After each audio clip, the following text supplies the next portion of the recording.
The ballroom glittered with gold chandeliers and crystal glasses, overflowing with people dressed in wealth so polished it almost looked unreal. Laughter echoed softly beneath the live orchestra, expensive perfume lingering in the air like smoke. Cameras flashed near the entrance, while businessmen and politicians exchanged practiced smiles. And in the middle of it all stood Lee Hee-sung, cold, untouchable, feared, the kind of man people lowered their voices around. 5 years ago, the city had whispered his name with terror because he ruled everything beneath the surface. But after her death, the whispers changed. They said the mafia king had become a ghost haunting his own empire. He still attended meetings, still signed contracts, still destroyed enemies without mercy. But the man himself had disappeared the night Wyan died, or supposedly died.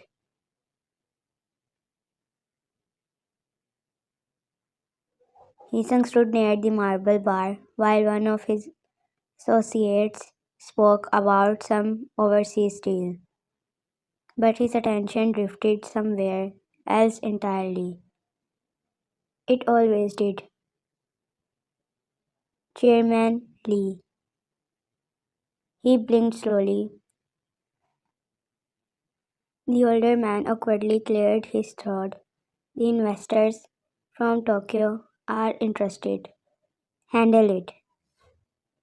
His voice was flat, emotionless. The man immediately nodded. A few feet away, his son's mother watched him with quiet sadness. 5 years, and her son still looked like he had been buried alive beside his wife. She had begged him to remarry. Everyone had. You are still young. You need an heir. Wine would not wanted you to move on. But they didn't understand. There was no moving on from Wine. Not when every room in his mansion still carried traces of her existence. Not when her favorite books remained untouched beside the bed. Not when her perfume still rested on her vanity because he could not bear to throw it away. Not when he still woke up in the middle of the night, reaching for someone who no longer existed. Isang never remarried, never even looked at another woman long enough,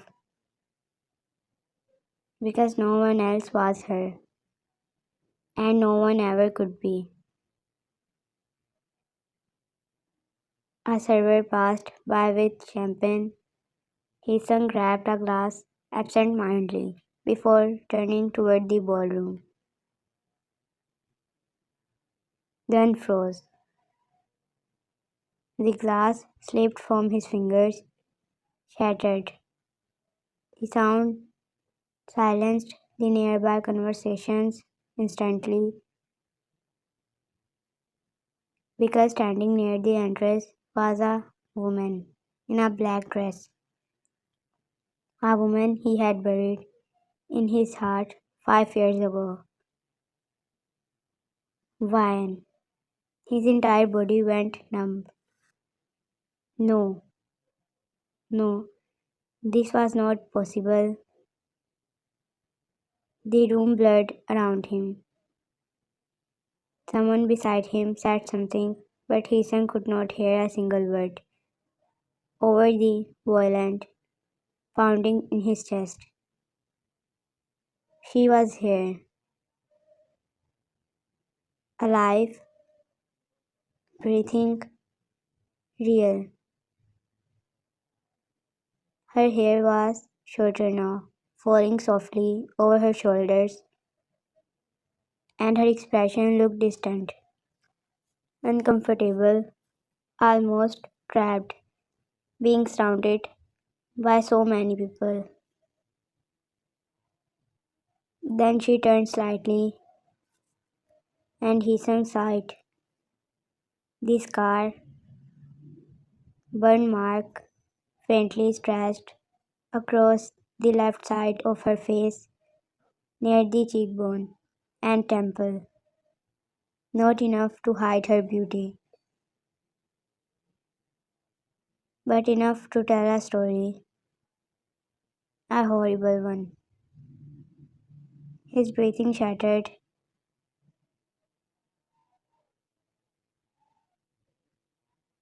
For 5 years he had imaged her dead,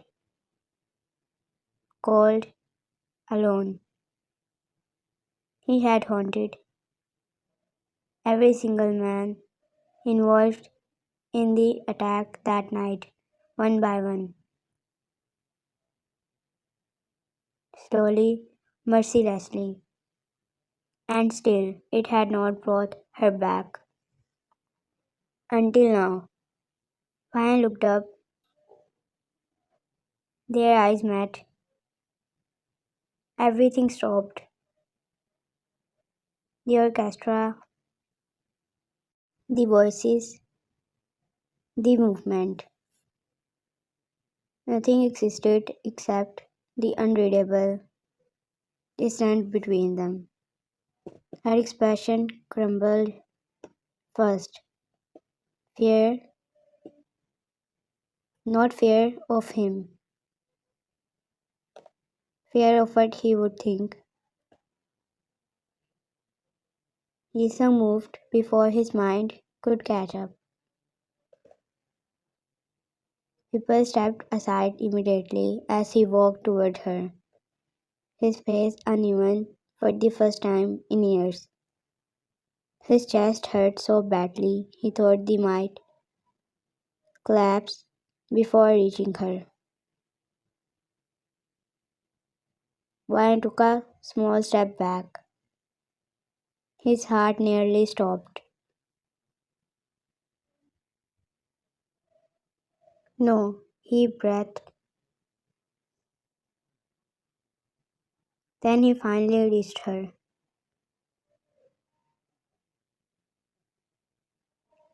His shaking hands lifted to cup her face so gently, like she might disappear if he touched her too hard. Warm, she was warm, alive. His thumb brushed near the scar and silent tears rolled down his cheeks before he even realized he was crying. Around them, the entire ballroom stood frozen. No one had ever seen Lee Hsien cry, ever.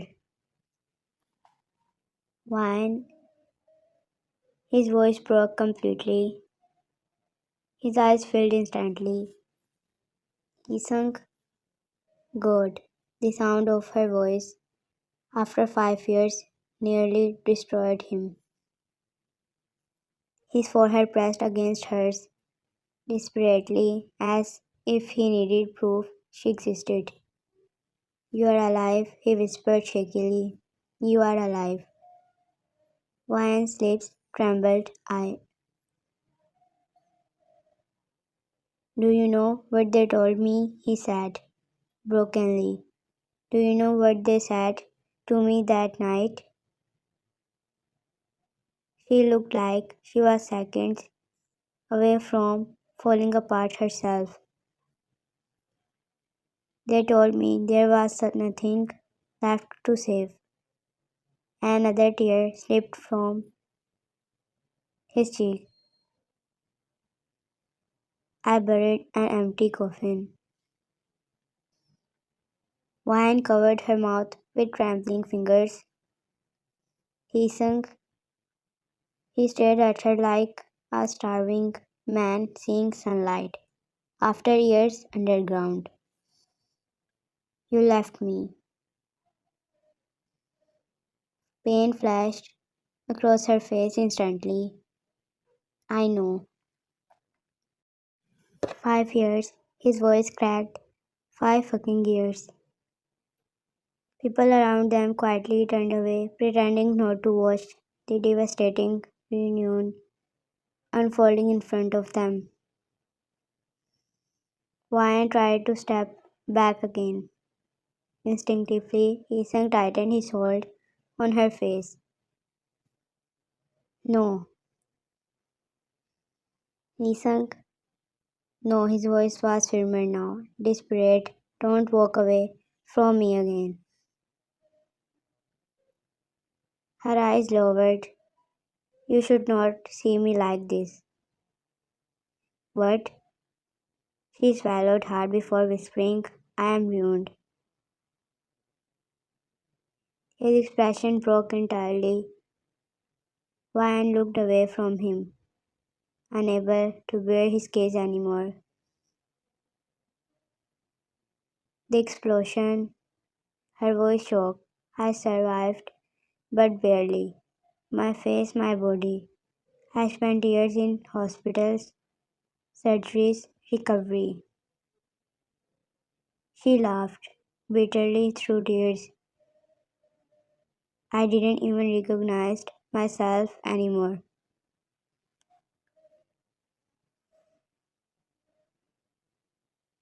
Isang stared at her silently.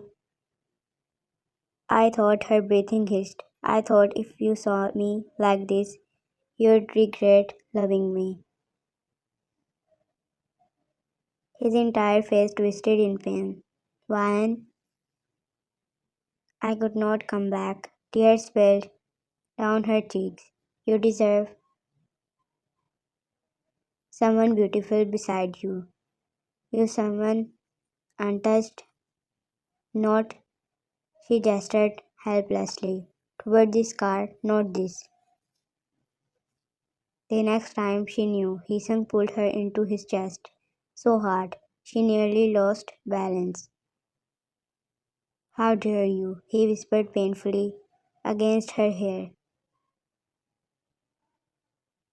She froze. How dare you think I would never stop loving you because of this? His arm tightened around her like he was terrified she would vanish again.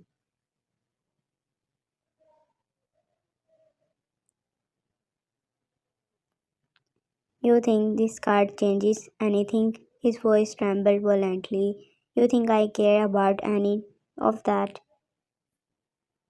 Wine cried quietly against him. I searched of your body for weeks, he admitted shakily. Weeks. His breathing became uneven. I prayed just to find something, anything, because I could not accept losing you like that. Her hand slowly clenched the front of his shirt. And all this time he whispered, tears falling into her hair. All this time you were alive. She buried her face into his chest. I missed you. That destroyed him completely. Ethan closed his eyes tightly before taking her hand suddenly. Come with me. He sung now. Without another word, he guided her through the staring crowd. Nobody dared stop them. The entire drive home was silent except for Ryan's uneven breathing, and Heesung's hand gripping hers so tightly like he was afraid letting go would wake him from a dream. When they entered the mansion, Ryan stopped breathing for a moment. Nothing had changed, nothing. The framed photo from their wedding still sat near the staircase. Her favorite flowers still decorated the entrance table. Even the soft vanilla scent she used to love lingered faintly through the halls. Hisang watched her carefully. Then he opened the bedroom door. One's breath catch. Everything was exactly the same. Her vanity remained untouched, skincare nearly organized where she left it years ago.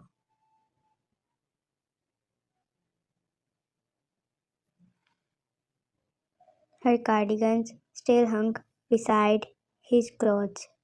Their wedding picture rested on the nightstand.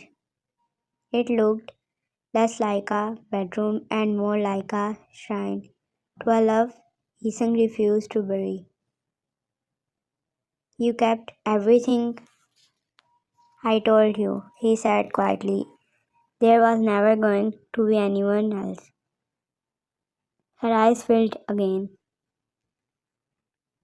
Hisang stepped closer slowly, and for the first time since the gala, Wyan truly looked at him. Really looked. The sharp edges of him had become harsher over the years. He looked exhausted, lonely, like grief had carved itself permanently into his bones. All this time, she whispered, "You were alone. I died with you." Her face crumpled. He sunk. "You think I lived after that night?" He gave a hollow laugh. "I survived. That's different." When I looked down, tears spilling silently down her cheeks. "My face is ruined," she whispered again. It took me years to even look into mirrors without crying. Her voice shook terribly. "I could not face you. I could not stand beside someone like you looking like this." His expression hardened instantly. He stepped forward until there was barely any distance between them. Then he gently tilted her chin. "Look at me." She hesitated. Wyan slowly. Her eyes met his. "You are scared to me." The words shattered something inside her. "You are everything I have ever loved in this world." His thumb brushed softly against her scar. She hated so much. "And you don't get to stand here and talk about yourself like you are broken."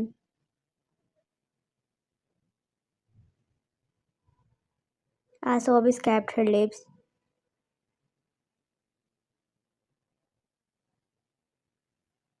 "You hear me?" His own voice trembled now. "You survived hell. There is nothing ugly about that." Wyan broke down, crying completely. Isang immediately pulled her against him, cradling her head carefully. "I am sorry," she sobbed. "I am so sorry." "No." He kissed her hair repeatedly. "No, don't apologize. I wanted to come back so many times." "I know. I was scared." "I know."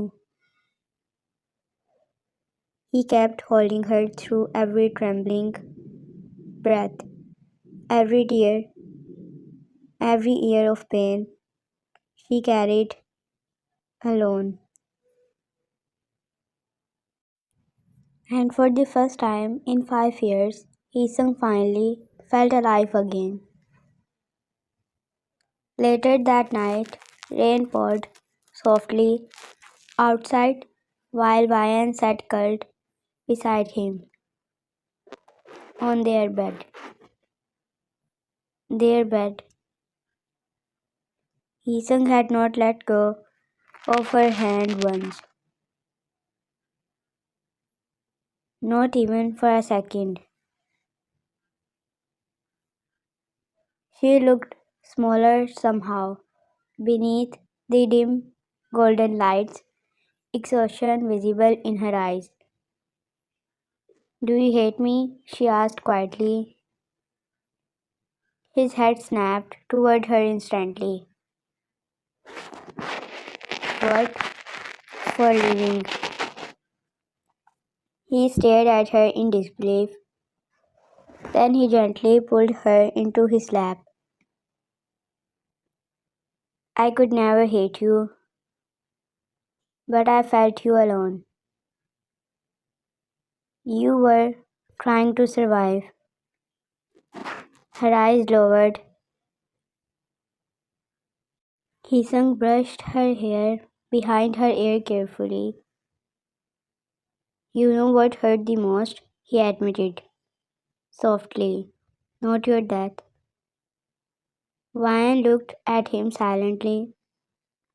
It was believing you died thinking I failed to protect you. Fresh tears gathered in her eyes immediately. He sung, I promised I'd keep you safe. His voice cracked quietly, and that night I could not. She cupped his face quickly. That was not your fault. He leaned into her touch instinctively. I should have been there. You would have died too. Then I would have died with you. Ryan's face broke entirely, and insincerity in his voice. She kissed him then, softly, carefully, like relearning something precious. His tongue melted instantly, one hand cradling the back of her neck, while the other held her waist, like she was the most fragile thing in existence. 5 years of grief poured into that kiss. Love, pain, relief, longing. When they finally pulled apart, his son rested his forehead against hers. You are home now, he whispered. Wine cried quietly again, this time not from pain, but because for the first time since the explosion, she finally believed she still deserved to be loved. And Hisung spent the rest of the night proving it to her. Not once did he look at her scars with pity, only devotion, only love, only overwhelming gratitude that the woman he loved had found her way back to him after all those years. But inside that room, after 5 years of mourning each other from opposite sides of the world, they finally came home.